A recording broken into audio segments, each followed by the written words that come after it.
Vamos nessa. O presidente Jair Bolsonaro fez uma série de postagens nesta quarta-feira em sua conta no Twitter para falar sobre questões que envolvem a pandemia de coronavírus.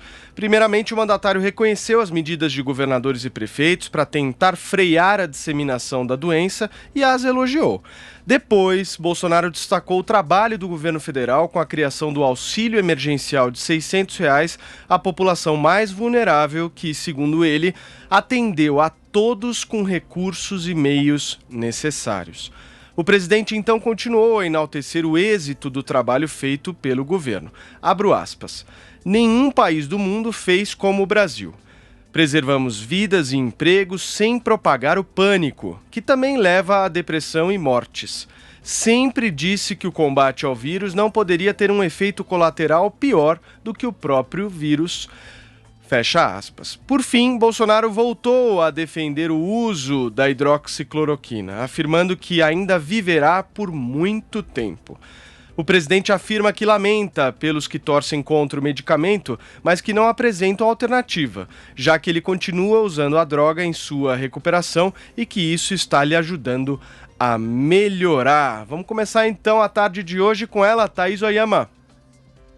Paulo, eu vou deixar para os colegas aí comentar esses autoelogios do presidente, que eu considero bastante exagerados, e vou me deter aqui na história da hidroxicloroquina que o presidente volta a propagandear, porque eu acho muito engraçada essa tentativa de fazer a realidade se encontrar a todo custo com alguma coisa que você acredita, é uma coisa que tem nome, né? Chama-se viés de confirmação. E no caso do presidente, a realidade é o fato de todos os estudos recentes terem apontado para a falta de eficácia da cloroquina no tratamento da Covid-19. E isso não é coisa da OMS, como podem dizer alguns. O FDA americano tinha aprovado o uso emergencial da cloroquina, da hidroxicloroquina, e depois do avanço das pesquisas voltou atrás. No dia 15 de junho, o FDA suspendeu a autorização emergencial para o uso da cloroquina nos Estados Unidos. Aqui uma aspa pequena. Disse assim o FDA, com base na totalidade das evidências científicas disponíveis, não é mais razoável crer que o produto possa ser efetivo em tratar ou prevenir a Covid-19.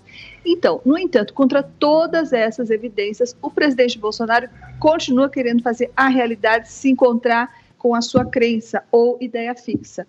E para isso ele não tem dúvidas em atribuir a sua melhora não ao ciclo do vírus, por exemplo, não a outros medicamentos que eventualmente ele tenha tomado, e nem ao fato, por ele mesmo, várias vezes propagandeado e lembrado, que 80% da população contaminada pelo coronavírus não tem mais do que sintomas leves e que logo passam. Não, a razão quase milagrosa dele estar se sentindo melhor hoje são os comprimidos de cloroquina. É o viés de confirmação e, para fazer valer o que o presidente acredita, ele parece não se importar, isso que é o mais importante, né, com os efeitos colaterais que podem vir a sofrer as pessoas que resolvem tomar cloroquina, porque o presidente da República disse que ela era uma coisa boa. O presidente parece não se preocupar com isso.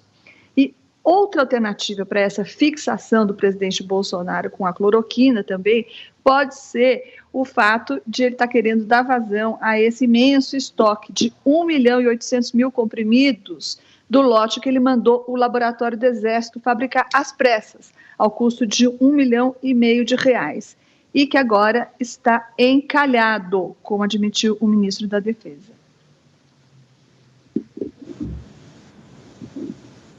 Fala, Josias. Um mau governante faz a coisa errada. Um bom governante faz a coisa certa. Um governante extraordinário faz o certo ainda melhor. O presidente Bolsonaro se considera o melhor presidente que ele próprio já conheceu. E ele avalia que o Brasil vem tendo êxito no combate a essa pandemia. Nenhum país do mundo fez como o Brasil. Foi o que disse o presidente. Realmente há uma certa originalidade nas ações adotadas pelo presidente Bolsonaro. Ele não pode ser avaliado segundo os critérios clássicos de errado ou certo. É preciso reconhecer que o presidente inovou. Ele fez o pior, o melhor que pôde. Graças ao Bolsonaro, o Brasil copiou mal o que é bom, o isolamento social, e inventou muito bem o que é ruim, a ausência de uma coordenação nacional nessa guerra sanitária.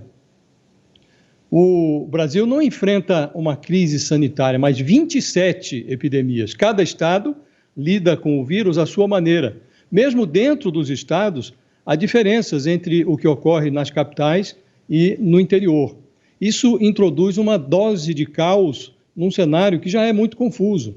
O ex-ministro da Saúde, Nelson Teich, que durou 18 dias no cargo, ele escreveu um artigo no Globo que resume bem o ponto a que chegou o Brasil. Como sempre desejou o presidente Bolsonaro, começou a fase da flexibilização do isolamento social, cuja utilidade só agora, tardiamente, ele começa a reconhecer. O problema é que a retomada das atividades econômicas ocorre de forma confusa.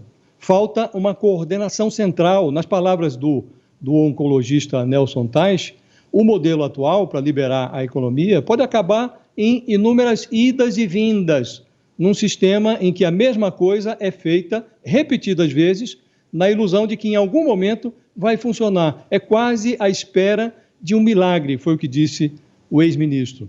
Alheio a esse risco de vai e vem, o Bolsonaro diz: preservamos vidas e empregos sem propagar o pânico. Ora, os mortos são contados em mais de 66 mil, por enquanto, e os desempregados constituem uma legião que estão ainda à espera de uma contagem precisa, porque está crescendo a fila. Infectado pelo vírus, o presidente se comporta como um garoto propaganda da cloroquina, que é um remédio de eficácia não comprovada. Realmente, nenhum país do mundo fez como o Brasil. Quem mais se aproxima de Bolsonaro no comportamento é o Donald Trump. E os Estados Unidos, lá nos Estados Unidos, já morreram, por hora, mais de 130 mil pessoas. Então, essa originalidade não é desejável. Você, Rodrigo Constantino.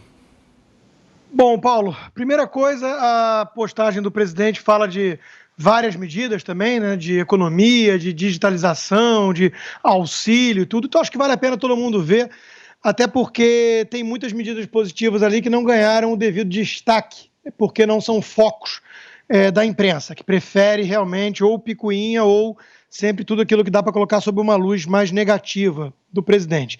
Já sobre a questão de como o Brasil se saiu bem em termos relativos por não disseminar pânico e tudo mais, né? Isso aí, sem dúvida, há controvérsias.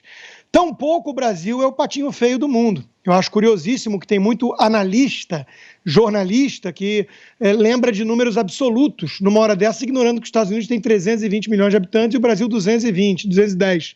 Né? Então, o Brasil está em 15º na lista de morte por milhão de habitantes, na última vez que eu chequei. E mais ou menos metade do número de óbitos de Itália, de Espanha, de Reino Unido. Então, é no mínimo curioso, já que a gente já passou, pelo que tudo indica também, o pico, né, que não vai ser como a OMS alertava em agosto, né? Deus queira que não, eu sei que isso pode desanimar um pouco alguns aí, mas parece que o pior já ficou para trás em termos de pico, né? Então a gente precisa levar em conta isso. O Brasil não é o patinho feio, tampouco é um exemplo para o mundo nesse aspecto. Ele está ali na meiuca, né? Agora, sobre a hidroxicloroquina, quem politizou mais o remédio do que qualquer um foi a imprensa, né, que torce contra o governo e passou a torcer contra o remédio. É inegável isso, né, que tem uma turma que torce contra o remédio. Eu volto a lembrar aqui o que eu já falei várias vezes, a maior emissora de televisão do país, há pouco tempo atrás, mas a única grande diferença é que o presidente não era Bolsonaro, ela fez uma reportagem longa sobre o surto da Zika e recomendava o uso da hidroxicloroquina no final da reportagem para mulheres grávidas. Tão pouco é o efeito colateral desse troço. Problema de visão e tudo é para quem usa sistematicamente ao longo de 5 anos. É um remédio que está na praça há 7 décadas, que a turma toma de forma profilática para ir para a região que tem malária, de forma preventiva, caso não tenha sido claro. Né? Os médicos todos estão tomando, inclusive aqueles ligados a governadores de oposição, né, que não declararam, não confessaram no primeiro momento isso. Por que tanto segredo? Aí a BBC Brasil já foi lá tentar checar com o Facebook por que não tiraram do ar o vídeo do presidente falando que tomou a cloroquina. Quer dizer, o crime, é um grande crime agora você tomar um remédio que todo mundo está tomando, que tem baixíssimo risco, e falar e ser transparente em relação a isso, apostar as fichas nesse remédio. Sobre a questão da eficácia ou não, né? Claro, não tivemos tempo ainda de estudos mais robustos, estamos no meio de uma pandemia, muitos protocolos sendo relaxados, mas eu quero lembrar só que o Alexandre Garcia, um jornalista sério, respeitado, fez uma entrevista com vários especialistas, vários médicos, e todos eles recomendando ali o uso precoce. Se é para usar, tem que ser precoce, mas é óbvio que tem esse risco, esse problema de a cura ser natural. A imensa maioria não tem maiores problemas com a coronavírus, né? É bom lembrar disso. Às vezes a gente até esquece, né, se ficar vendo o noticiário. E o presidente pode ser um caso desses apenas. E aí poderia se curar com pipoca, banho de pipoca, né? Então, pode ser que não seja o coronavírus, mas há teorias por trás do uso da hidroxicloroquina para combater o efeito inicial do vírus, assim que começam os sintomas, e há muitos médicos e muitos especialistas que defendem isso. E sobre a politização do troço, né, é muito evidente. Veja, os países, os governantes mais lembrados para falar mal da pandemia é sempre o Trump e o Bolsonaro. Estados Unidos e Brasil, e especificamente Trump e Bolsonaro. Reparem que sequer são os governadores dos estados mais problemáticos. Ninguém fala de Andrew Cuomo e de João Dória. Por que será? Eu sei a resposta, né? E eu sei que o ouvinte também sabe. É que eles são democratas, eles são progressistas, eles não são de direita, né? Então, o DeSantis aqui na Flórida está sendo massacrado agora que deu um certo repique nos casos, sendo que a Flórida tem muito menos casos de morte do que Nova York.